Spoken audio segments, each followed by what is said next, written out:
တခါဒီမှလည်းဒီမှာများသောအားဖြင့်တရားအထုတ်ကြတဲ့လူတွေဆိုတာအရင်လည်းပဲတွေ့ဘူးလို့ပြောဘူးလို့မှတ်မိပါတယ်နော်အဲ့တော့တရားကိုအမြဲတမ်းအထုတ်နေရမှာဒီလောကပြီးသွားတယ်လို့မရှိဘူးနေ့တိုင်းအထုတ်နေရမှာကိုယ့်ဘဝမှာဖြစ်နေတဲ့လောကဓာတ်တရားတွေအကုန်လုံးကိုတရားသတိနဲ့ကြည့်ပြီးတော့နေသွားရမှာနော်အဲ့တော့ဒီနေ့ပြောခြင်းတဲ့လောကဓာတ်တရားတစ်ခုလောကဓာတ်ဆိုတော့အကောင်းလဲလောကဓာတ်ပဲနော်အဆိုးလဲလောကဓာတ်ပဲများသောအားဖြင့်တော့အဆိုးကိုလောကဓာတ်လို့ပြောကြတာများတယ်အကောင်းနဲ့ကြုံတဲ့ခါကျတော့ငါမှလောကဓာတ်လေးနဲ့ကြုံနေရပါတယ်လို့မပြောကြဘူး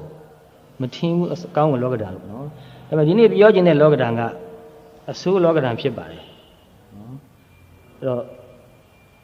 ဘဝမှာတွေ့နေကြုံနေရတာတွေကအဆိုးတွေတော်တော်များပါတယ်နော်အဲ့ဒါကိုသတိနဲ့ဉာဏ်နဲ့ကြည့်ပြီးတော့သိပြီးတော့နေတတ်မယ်ဆိုရင်တော့အဲ့ဒီ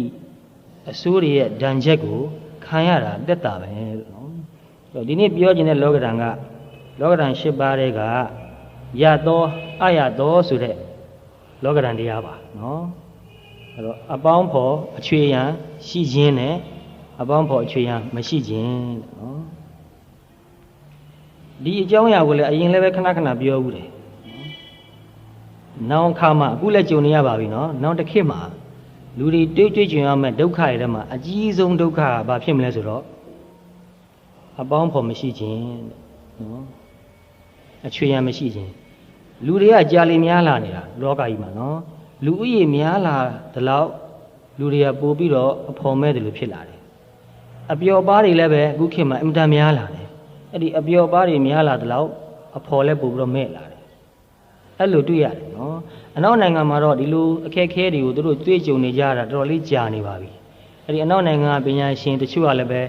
ဒီဒုက္ခဒီအခက်အခဲကိုဘယ်လိုဖြေရှင်းရမလဲဆိုတာသူတို့ကသူတို့နီးလန်းနေတော့ရှားပါတယ်နော်အထက်လျောက်လဲသူတို့ပြောပြတဲ့နီးလန်းတွေဟာကောင်းလဲကောင်းပါတယ်သို့တော့ပြည့်စုံတယ်လို့တော့မရှိဘူးနော်ဘယ်တော့မှမပြည့်စုံဘူးကောင်းပါတယ်သူတို့စီကလည်းနီးယူရမှာနော်အဲ့တော့ဘုန်းဘုန်းငယ်တုန်းကဖတ်ဘူးတဲ့စာအုပ်လေးတစ်ခုရှိတယ်စာအုပ်နာမည်က My Crowded Loneliness နော်တခါတော့အဲ့ဒီအကြောင်းလေးနည်းနည်းတော့ပြောဦးပါတယ်နော် My Crowded Loneliness My Loneliness လို့ပြောတာမဟုတ်ဘူးနော်အတိတ်ပဲမတူဘူး My Loneliness ဆိုရင်အတိတ်ပဲကငါရဲ့အထီးကျန်ဘဝလို့ဒီလိုအတိတ်ပဲကောက်လို့ရတယ်နော်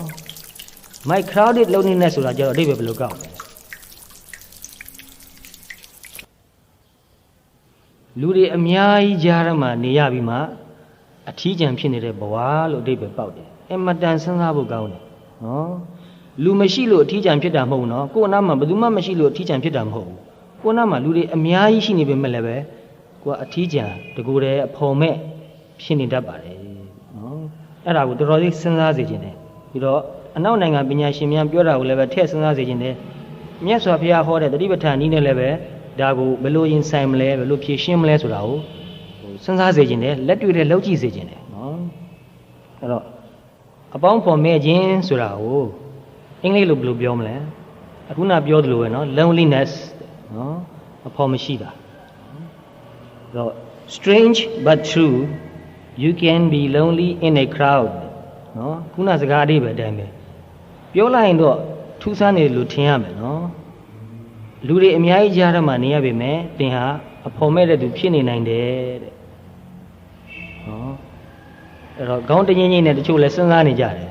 နည်းနည်းတော့ကြုံဘူးကြမှာပါနော်ဘသူဖြစ်ဖြစ်အနည်းနဲ့အများအဖော်မဲ့တယ်လို့အထီးကျန်ဖြစ်နေတယ်လို့မျိုးဟာကြုံတွေ့ရတတ်ပါတယ်နော် You can be busy and caught up in a hurried pace နော်တချို့လူတွေကအလုပ်သိမ့်များတယ်အဲ့တော့ဘာမဆို तू ကခတ်တုတ်နဲ့မြန်ပဲသွားတယ်မြန်ပြောတယ်မြန်စားတယ်မြန်လှုပ်တယ်သူ့မှာသူ့အနားကိုရောက်လာတဲ့လူတယောက်ကိုအေးဆေးဆေးအာယုံပြုဖို့အဲ့ဒီလူပြောတာကိုအေးဆေးဆေးစဉ်းစားဖို့အဲ့ဒီလူကိုကိုယ်စိတ်ထဲကဘာပြောကျင်တယ်ဆိုတာစဉ်းစားပြီးတော့ပြန်ပြောဖို့ရအချိန်မရှိဘူးနော်အဲ့တော့အခုခေတ်ကအလုတ်ကအင်တာများလာတဲ့ခေတ်ဖြစ်တယ်အပျော်ပါကလည်းအင်တာများတဲ့ခေတ်ဖြစ်တော့လူတွေမှာလူချင်းဆက်ဆံရေးမှာအချိန်ကရော့သွားနေတယ်နော်အနောက်နိုင်ငံမှာဆိုရင်မိဘနဲ့တာသမီစကားပြောကြရင်တနေ့မှမိနစ်20လောက်ပဲရှိတယ်အချိန်တစ်ဖြည်းဖြည်းနည်းသွားတာနော် human contact ကတဖြည်းဖြည်းနည်းသွားနေတယ်နော်အဲ့တော့အဖော်ဆိုတာဘယ်လိုဟာမျိုးအဖော်ခေါ်မလဲလို့ကိုယ်စိတ်ထဲမှာဘာတွေခံစားနေရတယ်ဆိုတာကိုသိတဲ့သူနော်ကိုချင်းစာနိုင်တဲ့သူကိုနားလည်တဲ့သူနော် နားလေတယ်ဆိုတာလည်းပဲအကောင်းကအဆိုးကိုနားလေမှနားလေတယ်လို့ခေါ်နိုင်တယ်နော်ကိုယ့်ရဲ့အားနည်းချက်တွေပါအပါဝင်အကုန်လုံးကိုနားလေမှပဲနားလေတယ်လို့ခေါ်နိုင်တယ်နော်ကိုယ့်ကိုအပြစ်မတင်တဲ့သူမဝေဖန်မရှုံချတဲ့သူအပြစ်မတင်တဲ့သူဆိုတဲ့အဓိပ္ပာယ်ကကိုယ့်ရဲ့ချွင်းချက်ကိုစေနာမေတ္တာနဲ့မထောက်ပြဘူးလို့မဆိုလိုဘူးနော်အပြစ်မရှာတဲ့သူလို့ပြောရင်ပိုကောင်းမယ်နော်အပြစ်မရှိအပြစ်ရှာတတ်တယ်အပြစ်အသေးသေးလေးကိုပုံကြီးချက်တတ်တယ်ဒီလိုတွေဖြစ်တတ်တာ哦အဲ့ဒါလို့မလုပ်တတ်ဘူးနော်တခုခုချွင်းချက်အမှားတွေပါရှိရင်တောင်မှအဲ့ဒါကိုချင်းစာပြီးတော့နားလည်ဖို့ကြိုးစားတယ်နော်ငါသူ့နေရာမှာနေရရင်ဘယ်နဲ့များနေမလဲအဲ့လိုကိုချင်းစာတတ်တယ်နော်ကိုယ်စကားကိုတိတိကျကျနားထောင်တယ်စုံအောင်နားထောင်တယ်နော်အဓိပ္ပာယ်ကိုလည်းပဲမမှန်ကန်ကန်ကောက်တယ်ဒီချက်တွေတခြားစဉ်းစားဖို့ရနော်အဖော်ဖြစ်ဖို့ရလိုအပ်တဲ့အင်္ဂါရပ်တွေတော်တော်များပါတယ်နော်ကိုယ်နားမှာထိုင်နေရုံနဲ့ကိုယ်ဖော်လို့ပြောလို့မရအောင်အဲ့တော့ကိုပြောတဲ့စကားကိုမှန်မှန်ကန်ကန်ကိုဆိုလိုတဲ့အဓိပ္ပာယ်တိုင်း तू ကနားလည်မှသာ तू နဲ့ကိုယ်နဲ့အဖော်ဖြစ်နိုင်တယ်ကိုကစကားတစ်ခုပြောတယ် तू က तू လိုအဓိပ္ပာယ်ကောက်တယ်နော်ကိုကအဲ့ဒါကိုငါပြောချင်တဲ့အဓိပ္ပာယ်ကအဲ့လိုမဟုတ်ပါဘူးလို့ပြန်ရှင်းပြရင်တော့မှတချို့ကအဲ့ဒါလည်းမခံဘူး तू ကောက်ချင်တဲ့အဓိပ္ပာယ်ပဲကောက်တယ်နော်ဒီလိုအပြစ်ရှာတဲ့အဓိပ္ပာယ်မျိုးပေါ့အဲ့ဒါမျိုးကိုကောက်တတ်တယ်ဆိုရင်အဲ့ဒီလူနှစ်ယောက်ကအဖော်မဖြစ်နိုင်ဘူးအဲ့လိုတိမ်ထဲမှာအတူတူပင်နေတော့လည်းပဲတယောက်ကိုတယောက်အဓိပ္ပာယ်ကောက်တည်လွဲနေမယ်နော်စကားကိုစွန့်အောင်နားမထောင်ဘူးကိုချင်းမစားဘူးနားမလဲဘူးဆိုတာထက်နားလဲဖို့ကိုမကြိုးစားဘူးဆိုတော့နော်ဒီဘာဖြစ်လို့လဲဆိုတော့ဒီနားလဲတယ်ဆိုတဲ့ကိစ္စဟာရာခိုင်နှုန်းပြည့်ဘယ်တော့မှမဖြစ်နိုင်ဘူးနော်သို့တော့တူအောက်တစ်ဆင့်နှိပ်ပြီးတော့ပြောရမယ်ဆိုရင်နားလဲခြင်းစိတ်ရှိတယ်နားလဲဖို့ကြိုးစားတယ်အဲ့ဒါကအတတ်နိုင်ဆုံးလုပ်ရမယ့်ကိစ္စပဲနော်နားတော့မလဲသေးဘူးသို့တော့နားလဲခြင်းတယ်နားလဲဖို့လဲကြိုးစားနေပါတယ်ဆိုရင်ကိုပဲအမတန်တော်လှပြီအဲ့ဒါလောက်ရှိတယ်ဆိုရင်ပဲဒီလူညောက်ကဖော်ဖြစ်လို့ရတယ်နော်ယဉ်နှီးမှုရှိနေတယ်အဲ့တော့ခန္ဓာကိုယ်ချင်းထိပြီးတော့ထိုင်နေပေမဲ့လည်းပဲစိတ်ချင်းတယောက်ကိုတယောက်နားမလဲလို့ရှိရင်တယောက်ကိုတယောက်မသိဘူးလို့ပြောလို့ရတယ်နော်သူ့ကိုလည်းငါမသိငါ့ကိုလည်း तू မသိဒီမသိတဲ့လူညောက်ကဖော်ဖြစ်မလားမဖြစ်နိုင်ဘူးနော်အဲ့တော့ငါ့ကိုသိမှငါနဲ့အဖော်ဖြစ်မယ်နော်ငါ့ကိုသိမှဆိုတာငါဘယ်လိုခံစားနေရတယ်ဆိုတာကိုပါသိမှနော် feeling ကိုပါထည့်စဉ်းစားမှကိုယ့်ရဲ့ဒီ intellectual ဖြစ်တဲ့အတွေးခေါ်အယူဆလောက်ကိုသိုံနဲ့မရဘူးနော်ဥပမာပညာရှင်တယောက်က तू ကဆိုပါတော့ physics ပညာရှင်နောက်တစ်ယောက်က math ပညာရှင်ဆိုပါတော့သူတို့နှစ်ယောက်ကဘာသာရပ်ချင်းလည်းနည်းနည်းတော့ဆက်ဆက်မှုရှိနေတော့တယောက်က math အကြောင်းပြောမယ်တယောက်က physics အကြောင်းပြောမယ်ဒါပေမဲ့သူတို့နှစ်ယောက်အဖော်မဖြစ်ဘူးနော်ဘာဖြစ်လို့ဆိုတော့အဲ့ဒါက objective ဖြစ်တဲ့နော်ကိုယ်ဘဝနဲ့ကိုယ်ခံစားချက်နဲ့တကယ်အပြည့်အဝဆက်ဆက်မှုမရှိသေးဘူးနော်တိုးတော်လည်းပဲဒီတဦးကဒီ physics ကိုတန်ဖိုးထားတယ်နောက်တစ်ယောက်က math ကိုတန်ဖိုးထားလို့သူတို့နှစ်ဦးကပညာရှင်ချင်းပညာကိုတန်ဖိုးထားတဲ့ဆက်ဆံရေးတော့ဖြစ်မယ်နော်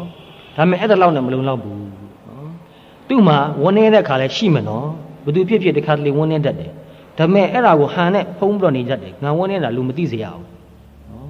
လူသိသွားရင်ငါ့ကိုပြော့ညံ့တဲ့လူလို့ထင်တယ်